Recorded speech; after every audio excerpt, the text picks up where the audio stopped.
क्या बताते हैं परमात्मा?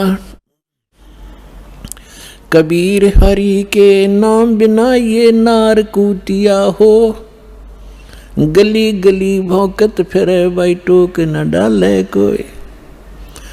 परमात्मा की भक्ति के बिना राजा की रानी भी कहते हैं कुतिया की योनि प्राप्त करती है। फिर बताते हैं कबीर बीबी पड़दे रहे थी, डोडी लगे थी बार, गात उगाड़े फिरती हैं वो बन कुतिया बाजार। वो पर्दे की सुंदरी सुनो संदेशा मोर, गात उगाड़े फिरती हैं वो करें सरायों शोर। नक बेसर नक पे बनी पैरें थी हार हमेल, अब सुंदरी से कुतिया बनी भाई सुन साहेब के खेल। बीबी पर्दे रहे थी, इन राजाओं की रानियां, बड़े बड़े घरों की बहू बेटियां, इन मायाधारियों को हम बड़े मानते रहे। बड़े बड़े घरों की बहू बेटियां पर्दों में रहा करती थी, राजा की रानियों पर्दों में रहा करती थी, आगे उनके चौकियां लगा करती थी, कोई भी गैर व्यक्ति वहां फटक ना जा, और उसमें वो अपनी इज्जत माना करते थे। अब परमात्मा कहते हैं बीबी पर्दे रहे थी और डोडी लगे थी बार, बार माने गेट का आगे चौकी पहरेदार खड़े रहा करते थे, और गात उगाड़े फिरती हैं वो बनकुतिया बाजार। वो पर्दे की सुंदरी और सुनो संदेशा मोर, अब गात उगाड़े फिरती हैं वो करें सरायों शोर।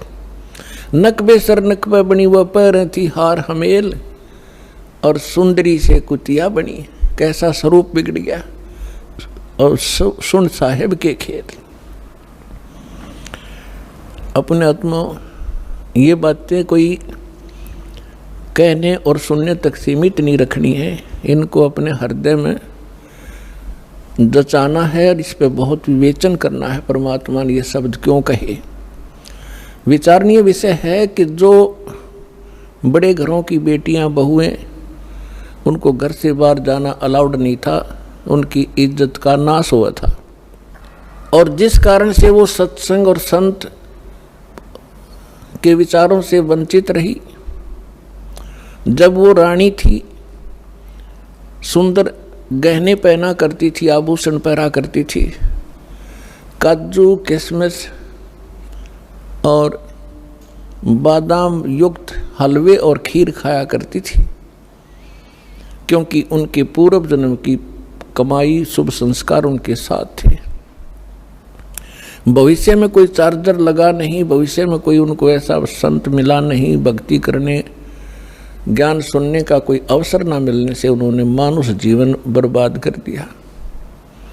काजू किशमिश बादाम के हलवे खीर खाया करती थी और झूठा छोड़ा करती थी, उनकी नौकरानियां खाया करती थी। एक परमात्मा की भक्ति ना करने से वो अगले जन्म में कुतिया की योनि में जाती है। अब कुतिया के जीवन से आप खूब परिचित हैं, फिर भी परमात्मा ने आगे बताया है कि वही रानी जो पर्दों में रहा करती थी, जिनकी इज्जत नाश हो जाती जब सत्संग में चली जाती थी, अब वो इज्जत कुतिया बनकर घूम रही है, निवस्त्र हो रही है।